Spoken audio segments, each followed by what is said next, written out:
Ayan. So magandang hapon mga Q. Welcome po dito sa aking YouTube channel, Super Q TV. Ito meron po akong gustong ipakita sa inyo mga Q. Ito yung video ni Ma'am Katniss Videos Vlog. Yan. Shout po sa inyo ma'am. Credit po sa inyo. At paggamit lang po ma'am ng video ninyo ma'am para ma-update po yung aking mga followers dito po sa aking YouTube channel. So yung title ng video na ito mga Q, sa mga nag-aabang ng update kay Joras Flores, siya po ang saksi sa nangyari. Abangan na nyo po sa KMJS. So mamaya sa KMJS guys, makikita natin siya. So siguro in interview ng team ng KMJS kasi nga siya yung nakakita ng pagkalulod ni Joras Flores. So ito mga Q, panoorin niyo po itong video ni Ma'am Katniss Videos Vlog. Hello guys, sa mga nag-aabang po kay Joras Flores kung ano na talaga ang balita, ito po yung saksi dun sa nangyari. Yan po yung lalaking nakakupo po. Siya po yung nakakita daw sa kanila at nakarinig na humihingi ng tulong. Nagsisigaw daw yung mga kaibigan ng Joras para humingi ng tulong. Apat naman talaga sila doon. At talagang ini-insist niya na wala daw talagang foul play. Naliligo daw talaga yung mga bata. At ayun na nga, nagsisigaw na daw yung mga bata. At nung puntahan niya, wala na daw si Joros. Umiiyak na daw yung mga kasama niya. Ayan, tinuturo niya po dyan kung saan yung mga kasama ni Joros. Hiwa-hiwalay po pala yung tatlo para maghanap kay Joros. Kasi nalunod na daw si Joros ng time na yun. Naumang man. Ayan siya guys. Panoorin nyo na lang po siya sa KMJS guys.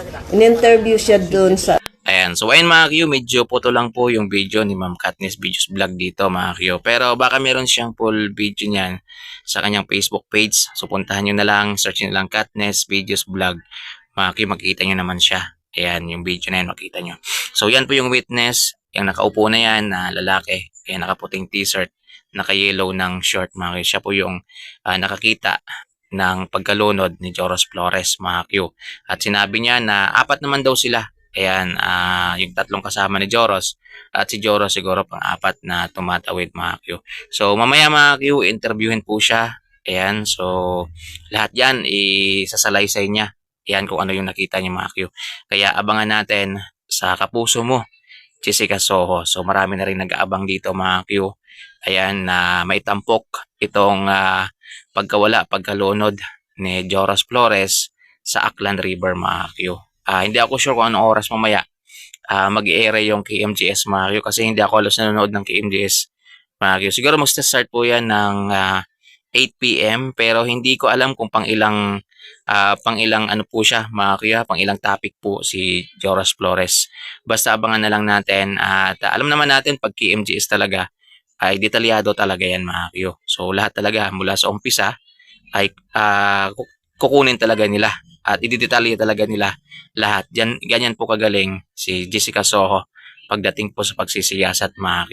At syempre yung team niya mismo ay puro magagaling yung team ng KMJS mga Q. So hindi naman sisikat yan ng ganyan kung hindi sila lahat magaling mga Q. So abangan natin yung interview. Ayan dito po sa witness sa pagkawala ni Joras Flores mga Q. At sana after nating mapanood yung Kapuso Mo, Jessica Soho mamayang gabi ay meron tayong makuhang impormasyon, meron ng linaw sa mga isip natin kung ano nga ba yung nangyari dito kay Joras Flores. At patuloy po tayong magdasal, mga Q, hanggat hindi po nakikita si Joras Flores ay ipanalangin palagi natin, isama natin sa panalangin natin na sana ay makita na siya, sana ay makabalik na siya sa kanyang mga magulang, sa pamilya niya. Yan, marami pong naghihintay, nagmamahal dito po sa batang ito mga Q. Kaya tulungan natin yung pamilya kahit panalangin mga Q, malaking tulong po yan para po sa pamilya. Gumaan-gaan man lang yung kanilang nararamdaman na kalungkutan ngayon dahil dito sa pagkawala ni Joras Flores. Mga Q, ingat kayo palagi. Ayan, so abangan nyo na lang yung mga susunod nating update dito po sa pagkawala, pagkalunod ng binatilyong si Joras Flores sa Aklan River mga Q. So maraming salamat guys. Ingat kayo palagi. Ayan, God bless po sa inyo. mga Q. Sa mga hindi pa po nakapollow, i-follow nyo na lang po para mapanood nyo po yung update natin sa next dito po sa pagkalodo ni Joros. Thank you po.